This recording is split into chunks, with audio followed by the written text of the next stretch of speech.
Okay, we're rolling. Hey, welcome back to the How to Podcast series. My name is Dave. I'm glad to be here with you. And thank you for pressing play. If your first time here, awesome. Glad to have you on the show. What we do here, we talk podcasting. And I know there's a lot of podcasts about podcasting. What we do different is instead of interviews, we have guest co-hosts. We have short episodes. We have longer episodes. This year, 2026, we're doing a daily episode. So we're truly one of the very few daily podcasts about podcasting. It's a challenge that I've given myself to create content every day. Also creating content online daily on social platforms. And we're trying live video. We're doing a lot of things. We're basically running with scissors with no permission.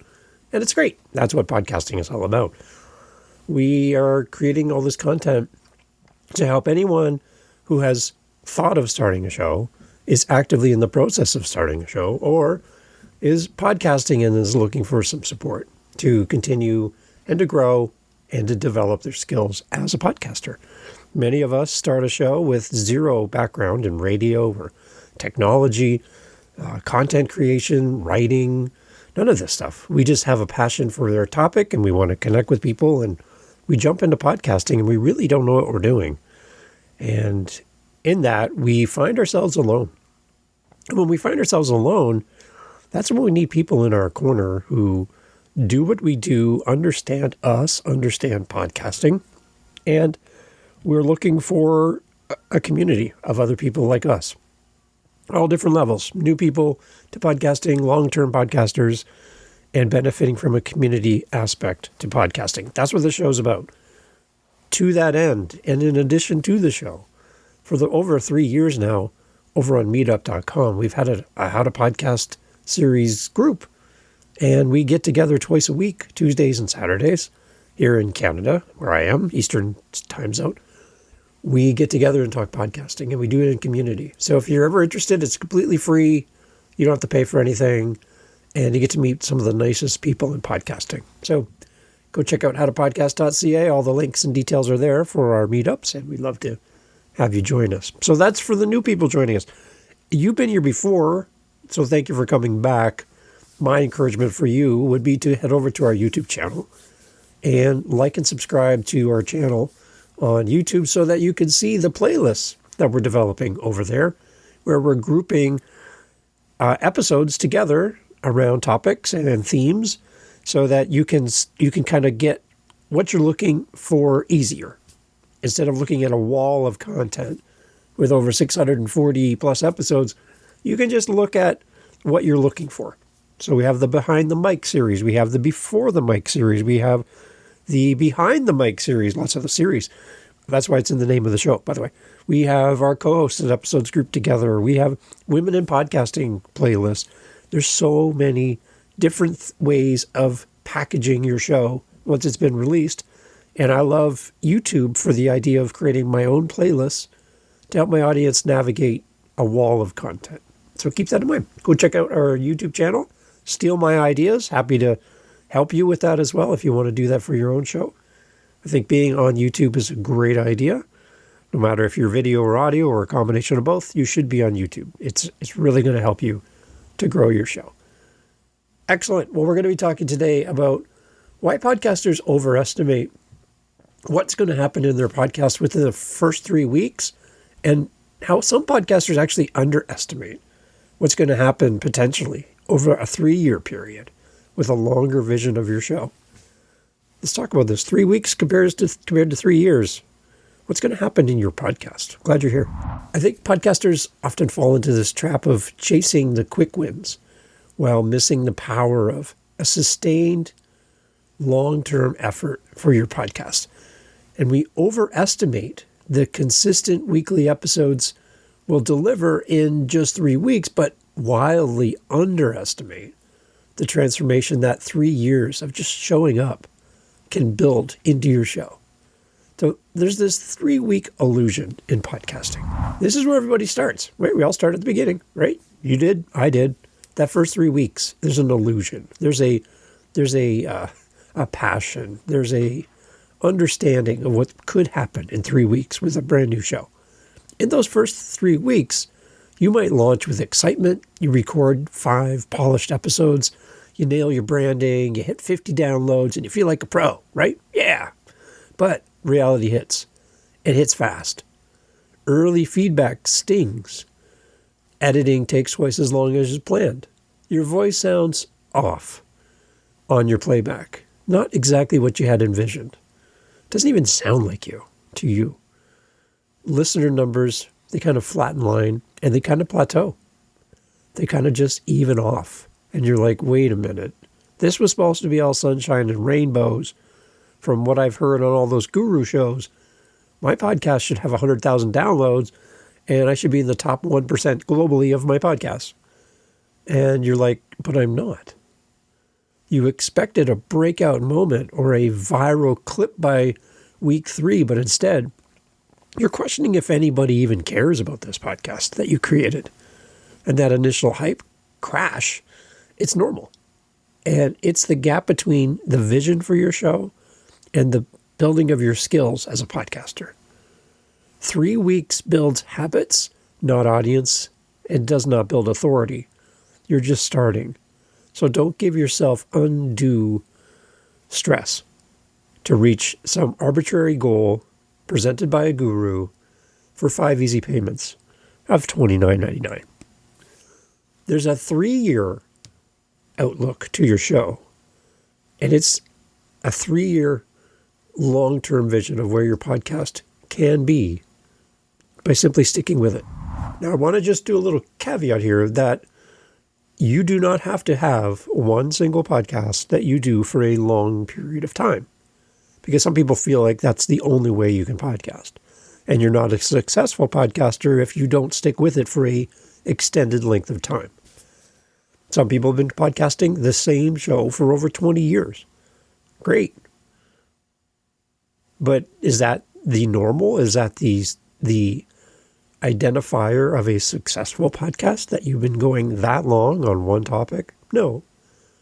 You can have a short run podcast episode series where you cover a topic from beginning, middle, and end and finish the show and move on to a brand new podcast and start something different. You can have a gardening podcast and finish it and then say, you know what? I want to talk about furniture refinishing. Great. Then I want to talk about parenting as a single mom. Great. And then you can go over here and do another show. You don't have to do one show for the rest of your natural life. Don't think that's the only way podcasting works. If you are going to pick a topic that has a long runway and you feel like you can talk about this topic for a while, then this 3-year vision of your show, this is for you, okay? If you're going to do 10 episodes over 10 weeks, this is not exactly what you need to do as a podcaster. But if you're going to do a long version of your show, then keep this in mind. Picture 3 years, roughly 150 episodes in. What felt like grinding in month 6 compounds into something unstoppable. Your voice becomes more natural. There's a different cadence and gallop to your voice. Guests rave about your prep and about your questions and how good you are on the mic and how you make them feel. Your editing flows, and you can do what you used to do in half the time. Because you're better on the mic and you're showing up knowing your crutch words and knowing your ums and ahs. You know all that now, and you purposely self-edit in the moment, and you're doing it without even thinking because you've done 150 episodes over 3 years.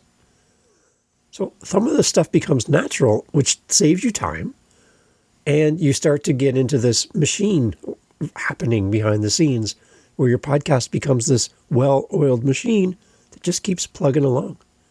And that's great. That's what happens over a longer period of time. In the first 3 weeks, you're not going to experience this because everything's net new and you're learning it as you go.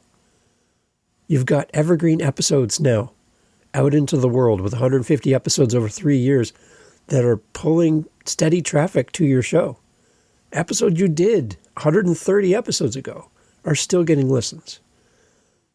You have steady traffic coming to your podcast, and a little niche community starts sharing clips about you and your podcast. People talk about you.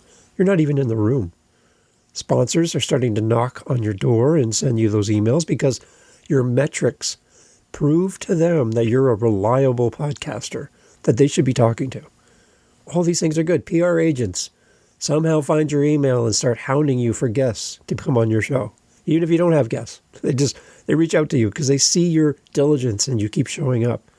And that one episode from year one, well, it still converts listeners into superfans, and repetition turns good enough into signature style. You've got your own catchphrases now. You have your own rhythm, and empathy becomes magnetic. Your show is at a different place at year 3 than week 3. And I think we need to have that kind of long-term focus for our podcast and understand that what we're doing here really matters. So let me give you an example. Living the Next Chapter, my author podcast. Been doing this now for years.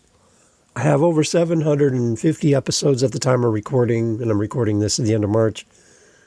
I have up to 10 to 12 interviews a week for that show when everything is just ticking along. 10 to 12 episodes a week of recording. Not per month, not every 2 months, a week. On top of my 8 other podcasts. So that's what's going on behind the scenes. And that show was running basically on its own to the point where I have enough recorded content right now at the end of March to take me all the way to July and August. If I stopped, and you're like, well, wow. But that's even releasing 3 episodes a week. I still have that much content. So I'm way ahead of myself to the point now where it's uncomfortable to bring a new guest on when I tell them that their episode's not going to go live until the fall of 2026. And we're just coming into spring. That's how far out I am right now as far as content. So this machine that I talked about earlier is running really well. The interviews are getting better. The onboarding's better. I'm getting better guests. I'm getting all the attention of PR agents around the world. Authors are telling other authors to come on my show. People are naturally finding the show by search. All of these things are happening because of the longevity of the show and having way more content than any other author podcast, just in the simple sheer volume of the number of episodes that go live. So there's this snowball effect that happens behind the scenes where the show builds upon itself to the point where, I got to be quite open here, I'm actually getting a little bit unchallenged with the show, where it's too easy. Almost. Like, it's a lot of work, yeah, but it's almost like a pattern. And I'm like, how can I grow? How can I make this better? And how can I challenge myself the way I was in the first 3 weeks of the show? That 3-week early stage learning opportunity has been replaced by years and years and years and over 750 plus episodes. You kind of get into this groove. And when you get into a groove, you get comfortable. So it happens over time. You will grow your show to the point where you can do the show faster, easier, with more accuracy, and better results, simply because you've done it so long. So keep that in mind. So let's make some comparisons here. Week 3 and in year 3. Okay. Week 3, your voice and your flow for your show. Week 3, you're stiff. You're very filler heavy. You go on tangents. You're all over the place, right? You're all over the place. You don't know what's next, right? In the first 3 weeks, after year 3, every pause that you use in your show lands. Your stories hook effortlessly. Your questions are deeper and more meaningful. You listen better. That happens through your voice and flow. How you handle your guests. Early on, in the first 3 weeks, you interrupt your guest and you pivot too soon. Later, after you've been doing this for a while, you draw out gold with laser-focused follow-ups. You know how to craft a story, not just have a conversation. You've turned your podcast from a conversation into a show. And then your audience intuition. Initially, topics miss the mark because you don't really know who your audience is. You're guessing that this is going to be a topic your audience would listen to. Over the years, you sense what resonates without guessing You look at your analytics, you see the episodes that land and the ones that didn't do as well as you thought, and you start to hone your content. I see so many podcasters that I deal with, even with my recommendation that they niche down, my friends in America, niche down to the point where they have a clear focus of content and delivery, that they push back and say, I don't want to do that. I want to reach everybody. And after a few years, like 3 years, then they start coming back going, Dave, I need to hone my content down. I'm not reaching the people I want to reach. I'm reaching the wrong audience with my show. That's sobering. And I wish people would learn that more in week 3 than year 3, because you could grow so much better if you knew that right from the beginning. So your skills are compounding over time from 3 weeks to 3 years. Also, your network and your momentum has an impact as well. Your guests snowball. First guests are friends, people you know, people that know you. Year 3, they're booking you because your show has proof of concept. You've outstayed all of the other shows. They've come, they've gone, you're still here. You become a notable, trusted podcaster because you keep showing up. 3 years, 150 episodes. You're still here. You're still doing it. You still love what you do. You haven't given up on your concept of your show or your audience. So you beat all the other ones just by being here. So congratulations. Also, your SEO, search engine optimization. We love our acronyms in podcasting. SEO and discoverability. 3 weeks gets you 0 search results. Like, people don't know about you really. If anything you get is going to be by accident or through word of mouth. But really, nobody's looking for you because nobody knows about you. I have a friend who has a podcast. She's been going since 2025, and I didn't even know she had a show at all until I flipped through LinkedIn and saw a post about an upcoming episode. I'm like, oh my gosh, like, you have a show? Like, how did I not know this?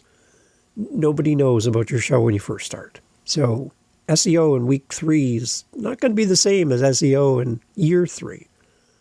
Over this 3-year period, you build a library that the algorithms love to tap into. It comes with consistent, long-term focus and keep creating content. As well, not only the algorithms love your content, but your listeners do as well. You built up loyalty. Short-term listeners, they flake. The ones in the first 3 weeks, they come, they go, they take good taste, they kick the tires, and then they leave. Long-term listeners are your evangelists.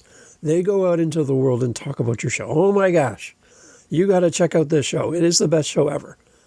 They help you with your reviews. They renew their subscriptions. They sign up for your Patreon. They support you through Buy Me a Coffee. They leave you voice messages. They're in your comments on Spotify. These are the people who really, truly love what you do. And you need to focus on them. Instead of focusing on who's not in the room, you need to focus on who is in the room. That's how you grow your show. So keep that in mind. So what about the expectations versus reality, week 3 to year 3? In the first 3 weeks, what do we expect? 500 downloads and a sponsor, right? That's what we expect. Can it happen? Maybe. But what's the reality? 20 to 50 loyal listeners and basic workflow of how you create your show. How about the 3-month period of time? What do we expect? We expect to be an authority in our topic and what we talk about. What actually happens? We're building confidence in our format, and our first repeat guests start showing up again. That's great. How about the time frame of 1 year? For some people, we expect that our podcast after 1 year will be our full-time income. What actually happens? We recognize that our audience is attracted to our voice and that a small community builds. And we might not be making any money at all. What about 3 years in? That we expect to be, as a podcaster, the household name in the space. What actually happens? Sustainable revenue can happen for some. Industry invites. You become a go-to person in your space, not just in podcasting, but your topic as well. And this all happens over time. So I want to give you some actionable things to do to shift your mindset as a podcaster, first, I want you to audit your podcast weekly and celebrate the tiny details. Spend some time tracking your voice and the clarity of what you're doing in your show and your listener retention week over week, not just the total downloads, but keeping track of how your listener base is week to week, episode to episode. And then batch your podcast for momentum. Record more than one episode at a time whenever you can do that. Give yourself back your own time in your calendar. You're already set up. You have a window of time. And instead of creating one episode and doing everything, create two. And then edit and do all your batch editing and stuff later. Create the content when you're in the mood, your voice is good, you have something to say. Try to create more than one episode at a time.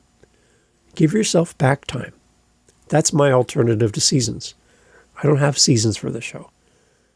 I love just creating content, and I'm doing it every day this entire year. So when I have time to create, I create more than one. That's how I give myself time. People are like, how do you do this? How do you make this many episodes? It's organization. It's doing it when you don't feel like doing it and doing as much as you can with the time you have. And just being an organized person really helps me. Also, we got to kind of look at how we play the game of podcasting. Treat episodes 1 to 50 as tuition for the episodes that you're going to do on episode 51 to 150. Every raw file is progress. Every time you turn on the mic, turn on the camera, is a step forward. You're going to learn something new. And then anchor yourself to a 3-year vision for your podcast. When motivation dips, visualize pitching your 150th episode to a dream guest. And they say yes because of your track record. When I tell people that I have over 750 episodes of Living the Next Chapter, it's not out of arrogance or vanity. It just shows a dedication to my show and to my guests. And I'm proud of that because it means for my guest, they're going to be on a show that has attention. And the more attention I can give to my guests because of my due diligence of being an active podcaster, not giving up, still moving forward, I know that my guest is going to benefit from being on my show. And that's a joy for me to be able to put that in front of them. And it opens many, many doors. So keep that in mind. The podcaster's journey rewards patience over perfection. 3 weeks sharpens the blade. 3 years forges the sword. Stay consistent, and those overestimated early results become the foundation for something underestimated. Life-changing payoff. Think of your show as a learning step in the first 3 weeks and a growth opportunity in the next 3 years. And let's celebrate those momentous moments that you reach. No matter if that's your first 5 episodes, your first 50, your first 500, whatever that is, celebrate them. Keep showing up. Your audience will build into your life over time, and you will see the results that come your way. Don't give up. The only podcasts that fail to grow are the ones that stop podcasting. Thanks for being here. So here at the How to Podcast series, we love to hear from you. You might think that we get a lot of feedback. Man, we don't. We don't get a lot because people just feel like, why bother? Like, why? Does Dave really care what I have to say? And I do. I actually do really care what you have to say. I love your input. I love hearing from you. And we've started a survey for our listening audience, which includes you right here, right now. And I'd love, love, love for you to head over to howtopodcast.ca. And you'll see our survey right there on our website. And take a few minutes, come through, answer the thoughtful questions we're asking of you to make the show better. Not just for you, but for everyone. Your feedback is really going to help shape the show. And I selfishly just want to hear from you. So if you're thinking, Dave probably already knows what I think, I don't. I really don't. I'm not good at reading minds. My wife will confirm that completely. So I don't really know what you think of the show. I don't know if you like it, if you like how long the show is. how long the episodes are, that Dave's doing 365 episodes in a year. Oh my gosh. Like, I would love to hear from you and get your thoughts on this very show right here. So head over to howtopodcast.ca, click on our survey link. It's also in the show notes for every episode, in the most recent episodes, and I'd love to hear from you. So as a listener of this here very show, your feedback can make this show so much better. So much better. And I'm not drowning in emails and voice messages and speak pipes and buy me a coffees right now. So I'm putting the ask out to you right now, as a listener of the show, and you're still here, that you take a moment, head over to our website, click the link in the show notes for any episode, and go to our survey and let us know your thoughts about this show, how it could be better, and what you love, and what you're like, Dave, can you stop doing this? That would be really helpful. Thanks for being here and being part of the How to Podcast family. See you over at howtopodcast.ca.